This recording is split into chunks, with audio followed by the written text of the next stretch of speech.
Mahigit 78,000 batang nasa 5 taong gulang pababa sa Central Visayas ang nakakaranas ng iba't ibang uri ng malnutrisyon.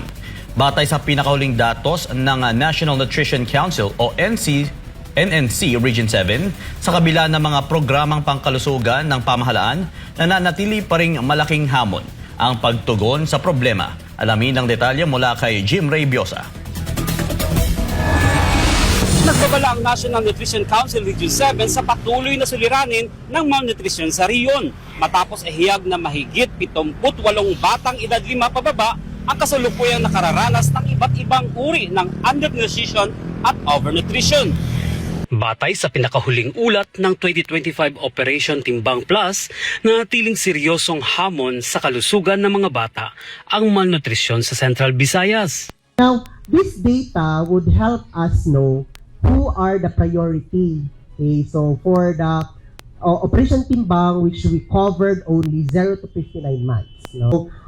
Looking into the data, we would like to encourage everyone that we will not stop. Hindi tayo mag-stop dito, no? Looking into, mababa naman, but in terms of magnitude, marami pa rin, no? So marami pa rin. And looking into the latest data of the 2025 DOSFNRI, mataas, no, in terms of stunting. So nag-focus tayo sa stunting because we need to know that stunting is very important, particularly on the crucial, no, growth and development of the baby in the first 1,000 days. Nagpapakita ng nakakabahalang sitwasyon ang nakalap na datos ng NNC ukol sa kalusugan ng mga bata sa Central Visayas, kung saan iba't ibang mukha ng malnutrisyon ang naitala. There is still malnutrition in Central Visayas. Mayroon pa rin siya. Okay. Now, the count of stunting and severely stunted here in Central Visayas around 20,000. So mataas, no? So mataas pa rin siya kahit ang kanyang prevalence is at 7.41.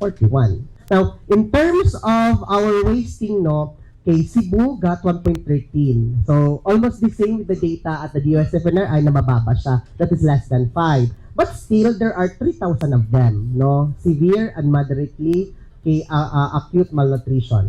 Ayon sa NNC, mahigit 40,000 bata ang bansot o stunted dahil sa matagalang kakulangan sa sapat na nutrisyon. Halos 19,000 naman ang kulang sa timbang, habang mahigit 7,000 ang nakararanas ng wasting o pagiging sobrang payat para sa kanilang tangkad. Samantala, mahigit 12,000 bata ang naitalang overweight o obese na nagpapakita rin ng problema sa hindi balansing nutrisyon. Binigyang diin ni Dr. Nino Archie Labordo, Regional Nutrition Program Coordinator ng NNC Region 7, na nangangailangan ng agaran at tuloy-tuloy na pagtugon ang sitwasyon upang mapababa ang bilang ng mga batang apektado. Bilang tugon, patuloy na ipinatutupad ng pambansa at lokal na pamahalaan ang iba't ibang nutrition programs, kabilang ang milk feeding program, walang gutom program, food assistance para sa mga benepisyaryo ng 4Ps at pagtatatag ng mga gulayan sa mga komunidad at paaralan. Mayroon ding mga pangmatagalang programa gaya ng farmer field schools at mga livelihood training upang matulungan ang mga pamilya na magkaroon ng sapat na kabuhayan at masustansyang pagkain. Ayon sa NNC, mahalaga ang patuloy na pagtutulungan ng pamahalaan, mga lokal na komunidad at mga pamilya upang mabawasan ang kaso ng malnutrisyon at mapabuti ang kalusugan ng mga bata sa Central Visayas. Mula dito sa Cebu, para sa Diyos at sa Pilipinas nating mahal, Jim Ray Biosa, SMNI News.